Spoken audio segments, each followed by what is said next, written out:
Olá, meu nome é Juliana Welbert, eu sou doutoranda em Biologia Parasitária no Laboratório de Bioquímica e Fisiologia de Insetos do Instituto Oswaldo Cruz, da Fiocruz, no Rio de Janeiro, e hoje nós teremos uma breve introdução à proteômica.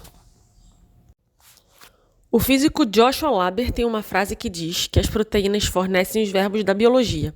Elas constroem, modificam, degradam, codificam, transportam, amplificam, corrigem, regulam e a lista continua. Mas essa frase não resume a importância das proteínas para a biologia. Hoje nós vamos falar dessa nova ciência dedicada a elas, que tem permitido grandes avanços sobre o entendimento da vida. Essa aula está dividida em 4 partes, que vão nos ajudar a entender um pouco mais sobre a proteômica. Vamos começar por uma breve revisão sobre proteínas.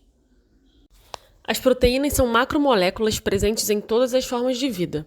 São as mais abundantes e mais participativas em processos biológicos. Elas protagonizam uma infinidade de funções, como sinalização metabólica, estrutura tecidual e defesa contra agentes externos. Essas proteínas são formadas pelo conjunto de aminoácidos. Na natureza, existem 20 aminoácidos, os quais se polimerizam formando ligações peptídicas. Todos os aminoácidos são formados pela mesma estrutura, um carbono alfa central, no qual se liga um grupo carboxila, um hidrogênio, um grupo amino e uma cadeia lateral. O que diferencia esses 20 aminoácidos é a composição dessa cadeia lateral.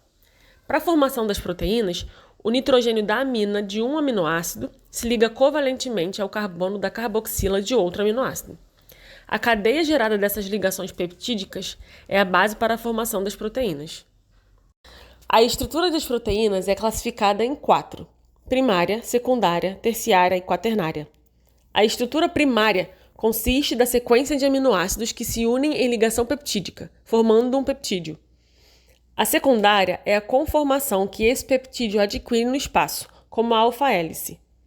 A terciária é a união de diferentes peptídeos de estrutura secundária, formando uma cadeia polipeptídica.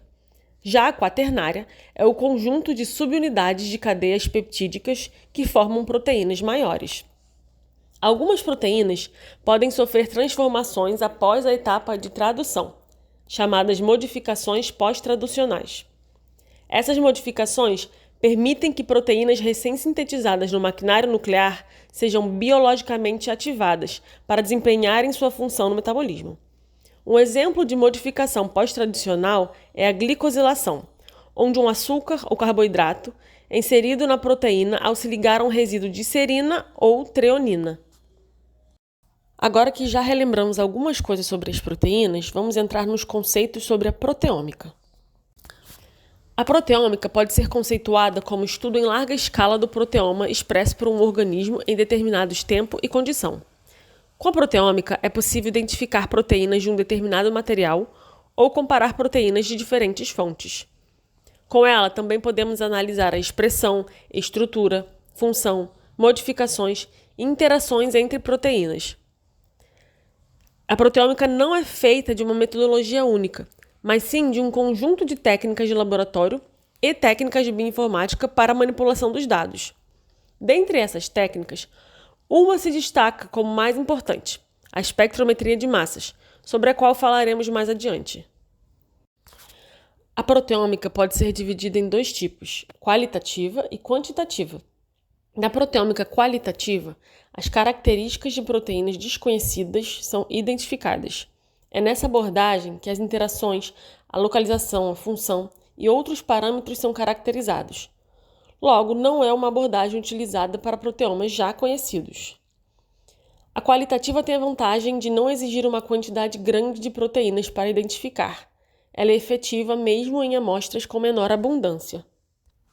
Já a proteômica quantitativa fornece as quantidades de proteínas, por isso a abundância é mais relevante do que na qualitativa.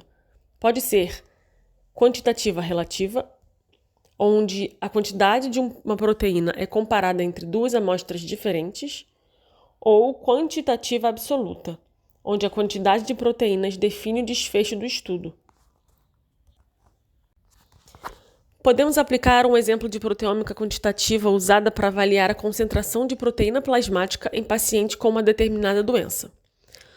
Supondo que a quantidade de proteínas presentes no plasma de uma pessoa doente é X vezes menor do que a quantidade de proteínas presentes no plasma de uma pessoa saudável. Eu não posso afirmar numericamente a quantidade de proteínas que esse paciente tem, mas eu sei que é X vezes menor do que uma pessoa saudável. Logo, dentro dessa comparação, eu consigo definir um diagnóstico para esse paciente. E é assim que funciona a proteômica quantitativa relativa. Ela relaciona as duas condições, mas não necessariamente me dá um valor exato. Seguindo esse raciocínio, vamos pensar agora numa situação onde um paciente tem a suspeita de anemia. Então, após a análise proteômica quantitativa, o paciente apresenta uma quantidade de hemoglobina plasmática equivalente à concentração de 5 gramas por decilitro, enquanto que o ideal de uma pessoa saudável é a partir de 12 gramas por decilitro. Ou seja, esse paciente tem uma concentração muito menor de hemoglobina plasmática. Na proteômica quantitativa absoluta, eu consigo obter a quantidade absoluta de proteínas presentes na minha amostra. Nesse caso, é equivalente a 5 gramas por decilitro. E então, o diagnóstico é positivo para anemia, porque o meu valor de referência é 12. Então, na proteômica quantitativa relativa, eu relaciono dois índices para obter a diferença entre eles. E na quantitativa absoluta, eu tenho o valor total da quantidade de proteínas. Um ponto importante para a análise quantitativa é que, caso eu esteja procurando a quantidade da proteína X e o valor é igual a zero, ou seja, aquela proteína não é identificada, eu não posso afirmar que aquela proteína não existe naquela amostra, porque há a possibilidade dela existir em uma quantidade muito pequena, tão pequena a ponto de não ser detectada pela metodologia usada na análise. Nessa situação, apenas podemos afirmar que a proteína não foi identificada. Para afirmar que aquela proteína não existe naquela amostra, precisaríamos recorrer a outras metodologias, porque a proteômica não é capaz de descartar a existência de uma proteína em uma amostra. Nessa terceira parte, nós vamos falar um pouco de estratégias que utilizamos na análise proteômica. As estratégias em proteômica foram subdivididas em 4 partes, onde nós vamos explorar um pouquinho de cada detalhe dessa análise. E vamos começar pela preparação das amostras. Então, começando pela etapa de extração, essa é uma etapa considerada uma das mais críticas, talvez a mais crítica da análise proteômica. Por que isso? Porque vai influenciar diretamente não só a quantidade de proteínas, mas a qualidade das proteínas que nós obtemos. E o protocolo de extração, ele varia muito. Ele vai de acordo com o tipo de amostra com o qual nós estamos trabalhando. E existem alguns fatores que precisam ser considerados também, como, por exemplo, o momento da extração, o método da extração, as condições em que essa extração é feita. Eu vou dar um exemplo de um vegetal.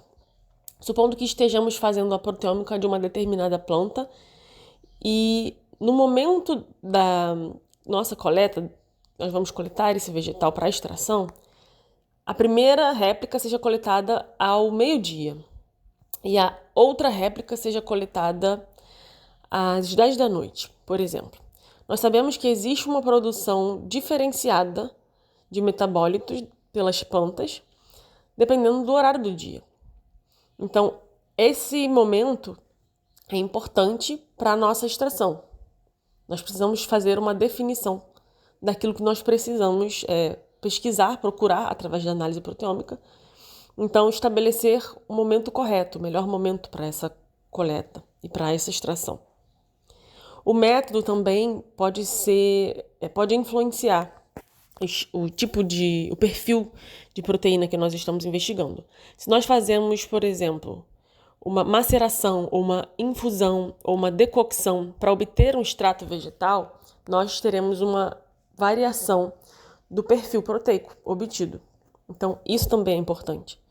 Uma outra coisa, como condição, seria o pH em que nós estamos submetendo essa amostra para extração. De repente, a gente tem um perfil proteico determinado em um meio de pH fisiológico. Mas, se nós submetermos essas amostras a um pH mais ácido, podemos ver uma diferença nesse perfil. Isso é possível. Então, essa etapa de extração, ela é bem delicada e ela pode variar muito. E ela precisa ser muito bem pensada antes de qualquer coisa. E uma coisa muito importante para análise comparativa, onde eu vou comparar o perfil da proteína de uma determinada amostra com uma outra amostra, é muito importante que esse protocolo seja exatamente o mesmo. Supondo que nós estejamos comparando espécies vegetais diferentes, a espécie A e a espécie B. É muito importante que a coleta seja feita no mesmo horário, no mesmo momento. É muito importante que que o método utilizado para obtenção do extrato vegetal seja exatamente o mesmo. É muito importante que nós coloquemos essa amostra sob condições exatamente iguais, porque no final conseguiremos fazer uma comparação mais robusta. Não podemos ter diferença entre um protocolo e outro dentro de uma análise comparativa. O destino final das amostras de proteômica das análises atuais é o espectrômetro de massas. A maioria dos equipamentos não tem a capacidade de analisar proteínas inteiras, porque são estruturas grandes demais para identificação. Por esse motivo, as amostras precisam ser processadas a fim de adquirir tamanhos menores, legíveis pelos espectrômetros. Com isso, temos a etapa de processamento das amostras. Esse processamento trata de desfazer as conformações da proteína e quebrar as ligações peptídicas entre os aminoácidos. A desconformação das proteínas acontece através de reações de desnaturação, redução e alquilação. Já a quebra dessas ligações peptídicas é feita principalmente por enzimas digestivas, como tripsina. Após a digestão, as grandes proteínas compostas de longas cadeias de aminoácidos são transformadas em pequenos peptídeos de sequência aleatória e quantidade indefinida, podendo conter 1, 2, 3, 4 aminoácidos cada um. Só então a amostra está pronta para ser enviada para a espectrometria de massas com seus milhares de pequenos peptídeos. Uma vez que as nossas amostras já estão prontas, elas são enviadas então para a espectrometria de massas, que é a base da proteômica. E vamos ver um pouquinho sobre isso agora. As metodologias de proteômica podem variar muito, mas existem duas abordagens que são as mais conhecidas, a gel-based e a gel-free.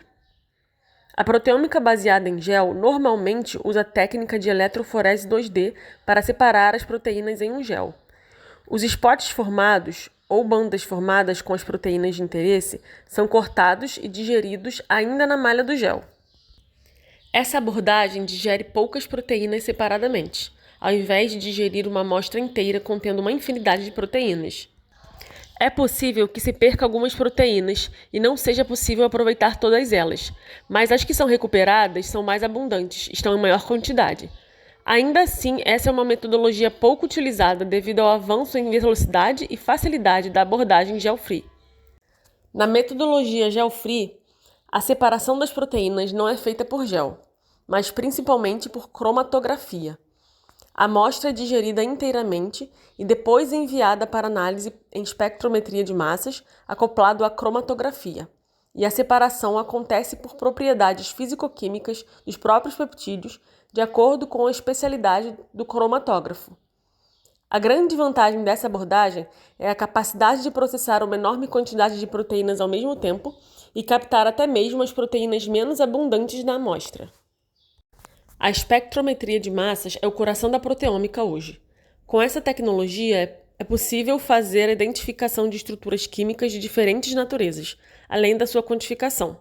Um espectrômetro de massas consiste em um agente ionizante em que os componentes de uma amostra são convertidos em íons, seguido por um analisador de massas que separa os íons de acordo com a sua taxa massa-carga. E ele pode ou não estar associado a um método de separação cromatográfico. Ele é capaz de analisar uma enorme quantidade de estruturas em tempo recorde, o que tornou a proteômica uma ciência muito mais atraente nos últimos anos. Vamos revisar brevemente o funcionamento de um espectrômetro de massas. Nessa ilustração, temos um método de separação acoplado ao espectrômetro, um HPLC. Uma vez separados, os peptídeos vão sendo inseridos no equipamento. Nessa primeira etapa, temos os peptídeos em sua forma natural, mas eles precisam ser transformados em íons para serem detectados. Eles podem ser inicialmente ionizados por diferentes técnicas. como, por exemplo, a ionização por eletrospray ou ionização química por pressão atmosférica, entre outros. Mas, independente do método, no final das contas, esses peptídeos terão sido transformados em íons. A seguir, esses íons são encaminhados ao analisador de massas. No analisador, esses íons são separados com base na sua razão massa-carga. Existe mais de uma forma de se fazer essa separação. O que determina isso é o tipo de equipamento. No geral, os analisadores possuem um ou mais tubos, os quais os íons atravessam. Na etapa seguinte, o detector converte o feixe de íons num sinal elétrico que pode ser digitalizado e exibido pelo sistema de dados, ou seja, produz dados que nós, humanos, podemos compreender. A forma de exibir esses dados é através de um gráfico que relaciona a intensidade com a razão massa-carga de cada íon. Essa é a carinha da representação gráfica dos dados obtidos de um espectrômetro de massas. Temos no eixo X o valor da razão massa-carga do peptídeo e no eixo Y a intensidade dos íons, que é equivalente à abundância do peptídeo na amostra. A partir daqui, usamos a bioinformática para interpretar e manipular essas informações. Aqui temos um esquema de proteínas extraídas de uma semente em duas abordagens de espectrometria de massas. À esquerda, nós temos análise baseada em cromatografia líquida, que é gel-free, e à direita, gel-based, baseada em gel. Na cromatografia, a nossa amostra de proteína já extraída é digerida e pode ou não passar por algum tipo de processamento como enriquecimento, pré-fracionamento, de acordo com o interesse da nossa análise. Depois de digerida, ela é enviada então para a cromatografia, onde vai ter a separação dessas proteínas, e em seguida para a espectrometria, para ser quantificada ou identificada. Já na metodologia baseada em gel, a amostra é separada por eletroforese e depois de formar bandas, as proteínas são cortadas e ainda no gel são digeridas. O resultado disso é levado então para a espectrometria de massas, onde essas proteínas vão ser quantificadas ou identificadas. Avançando com a espectrometria de massas, nós seguimos então para a parte de bioinformática a partir dos dados obtidos do espectrômetro. A bioinformática para a proteômica começa com o uso de um algoritmo de comparação.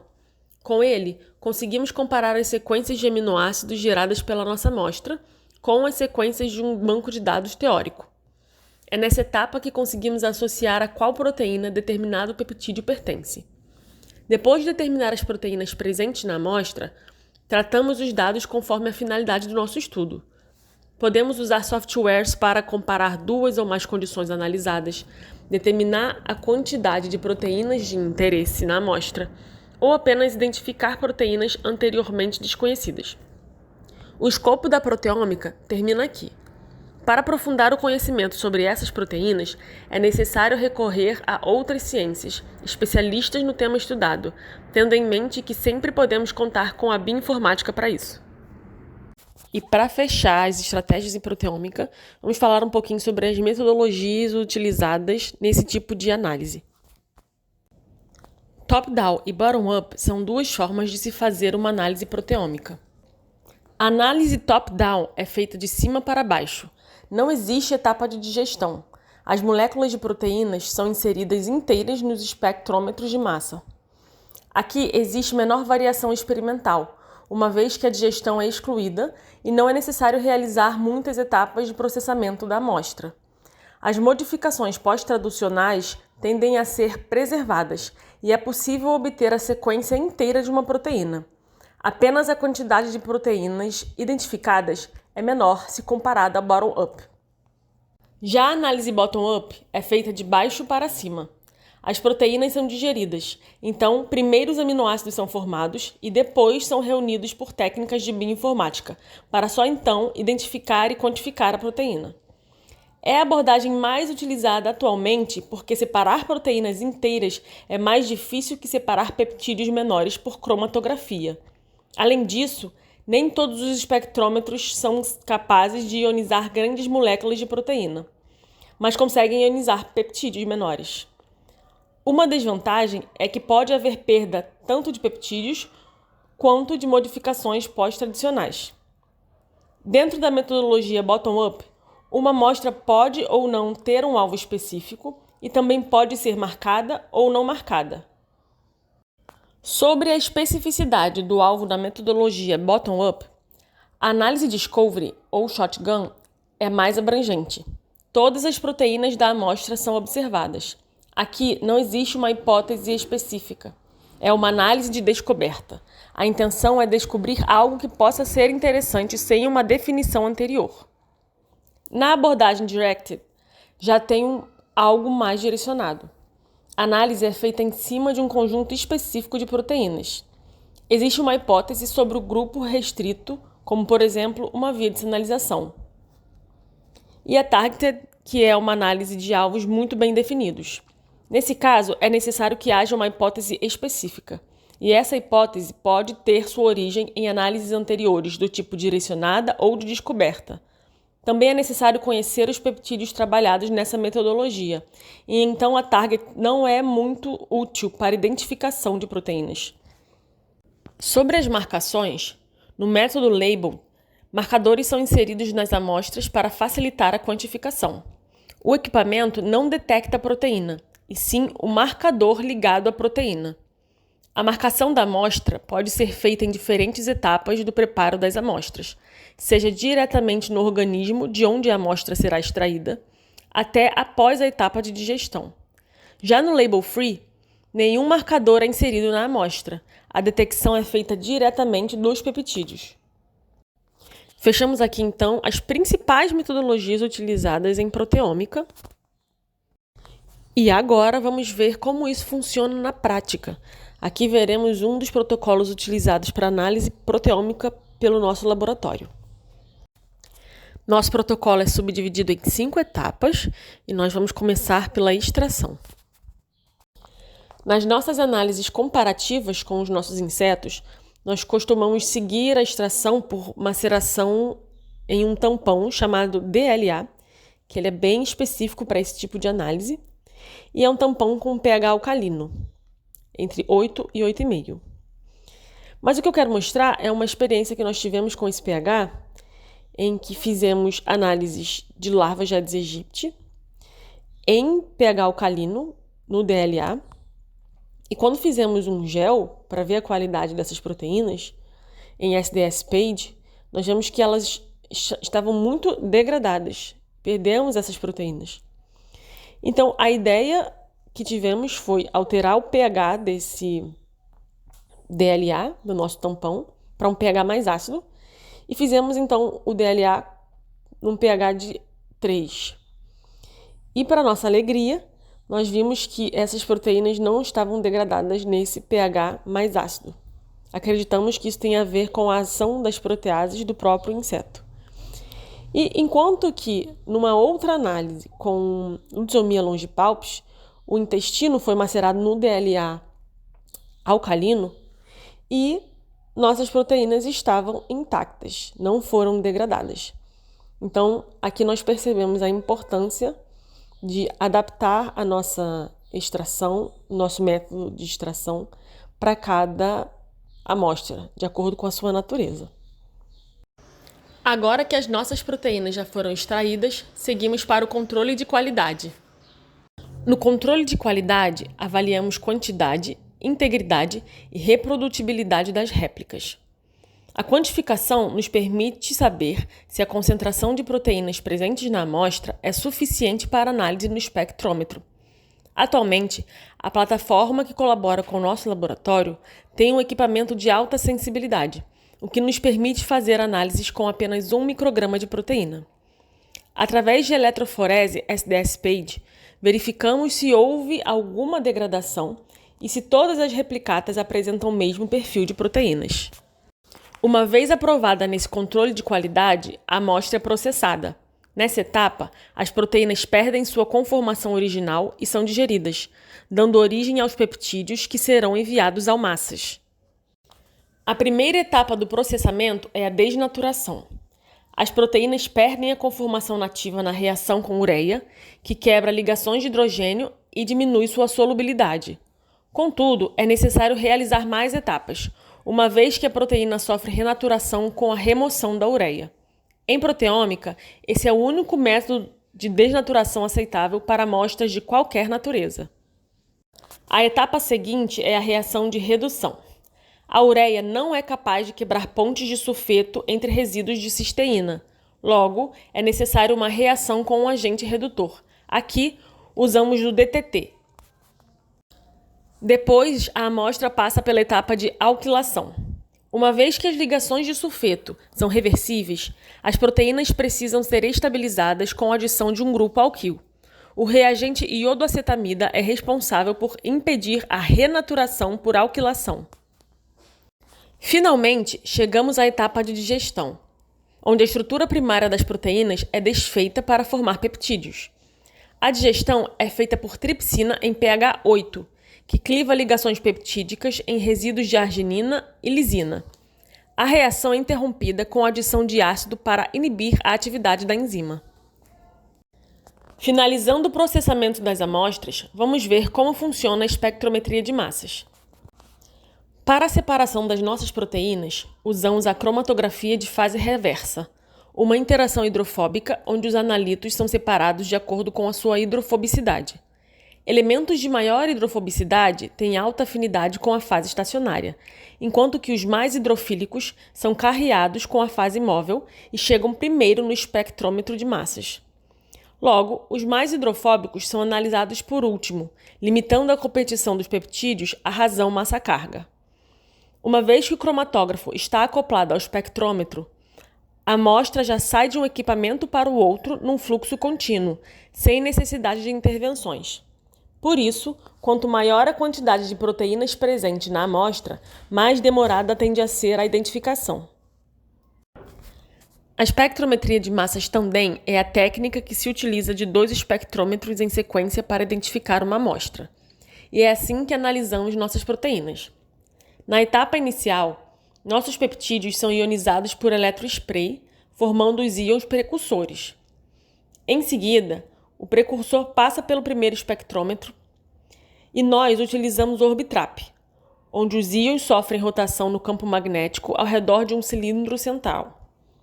A frequência dessa rotação é equivalente à razão massa-carga dos íons.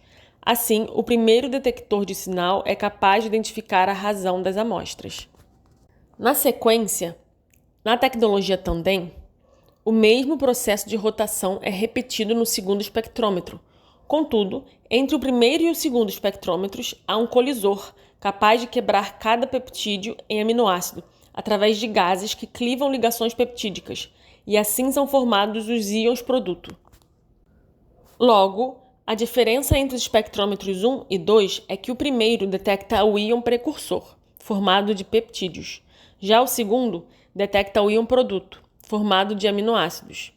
A fragmentação dos peptídeos no colisor é aleatória, podendo gerar sequências de 2 ou mais aminoácidos. Após o segundo espectro, o segundo detector identifica a massa-carga e finaliza o processo. A última etapa do nosso protocolo é uma ciência à parte, a bioinformática. A metodologia que nós temos usado nas nossas análises é a Bottom-up Discovery.